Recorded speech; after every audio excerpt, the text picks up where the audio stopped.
O Livro dos Espíritos, da volta do espírito à vida corporal, pergunta 385. Que é o que motiva a mudança que se opera no caráter do indivíduo em certa idade, especialmente ao sair da adolescência? É que o espírito se modifica? É que o espírito retoma a natureza que lhe é própria e se mostra qual era?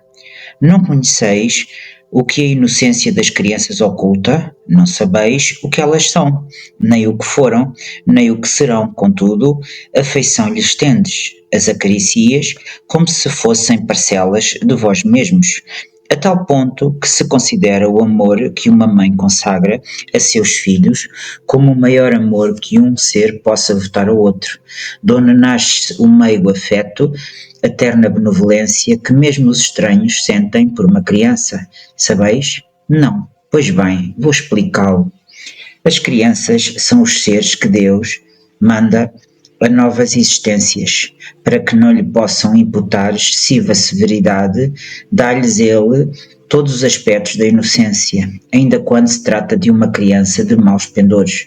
Cobrem-se-lhe as más ações com a capa da inconsciência. Essa inocência não constitui superioridade real com relação ao que eram antes, não. É a imagem do que deveriam ser e, se não o são, o consequente castigo exclusivamente sobre elas recai. Não foi todavia por elas somente que Deus lhes deu esse aspecto de inocência, foi também e sobretudo por seus pais, de cujo amor necessita a fraqueza que os caracteriza. Ora, esse amor se enfraqueceria grandemente à vista de um caráter áspero e intratável, ao passo que, julgando seus filhos bons e dóceis, os pais lhes dedicam toda a afeição e os cercam dos mais minuciosos cuidados, desde que, porém, os filhos não mais precisam de proteção e assistência que lhes foram dispensados durante 15 ou 20 anos, surge-lhes o caráter real e individual em toda a nudez. Conservam-se bons, se eram fundamentalmente bons, mas sempre iriçados, de matrizes que a própria infância manteve ocultos.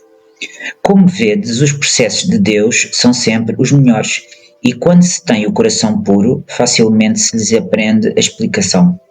Com efeito, ponderai que nos vossos lares, possivelmente, nascem crianças cujos espíritos vêm de mundos onde contrariam hábitos diferentes dos vossos, e dizei-me como poderiam estar no vosso meio esses seres, trazendo paixões diversas das que nutris, inclinações, gostos inteiramente opostos aos vossos.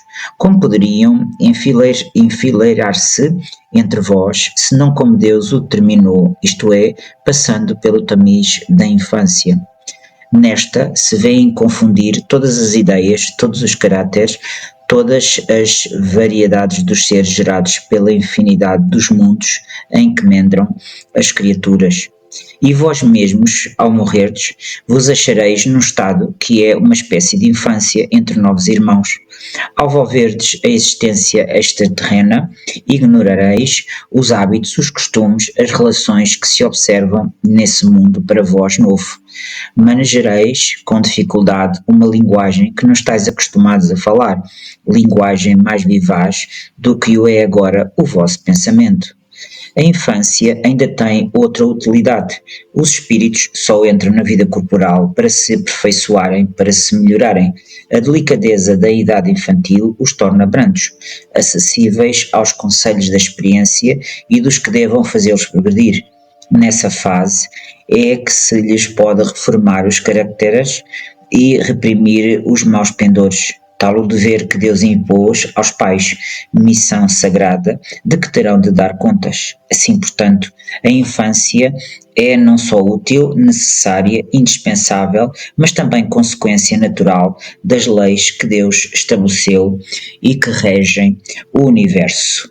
Simpatia e antipatia terrenas. Pergunta 386. Podem dois seres que se conheceram e estimaram encontrarem-se noutra existência corporal e reconhecer-se? Reconhecer-se? Não. Podem, porém, sentir-se atraídos um para o outro, e frequentemente diversa não é a causa das íntimas ligações fundadas em sincera afeição. Um dos dois seres se aproximam devido a circunstâncias aparentemente fortuitas, mas que na realidade resultam da atração de dois espíritos que se buscam reciprocadamente entre a multidão. Não lhes seria mais agradável reconhecerem-se? Nem sempre. A recordação das passadas existências teria inconvenientes maiores do que imaginais. Depois de mortos, reconhecer-se-ão e saberão que a tempo passaram juntos. Pergunta 387. A simpatia tem sempre por princípio um anterior conhecimento? Não. Dois seres que se ligam bem naturalmente se procuram um ao outro, sem que se tenham conhecido como homens. Pergunta 388. Os encontros que costumam dar-se de algumas pessoas e que comumente se atribuem ao acaso não serão efeito de uma certa relação de simpatia?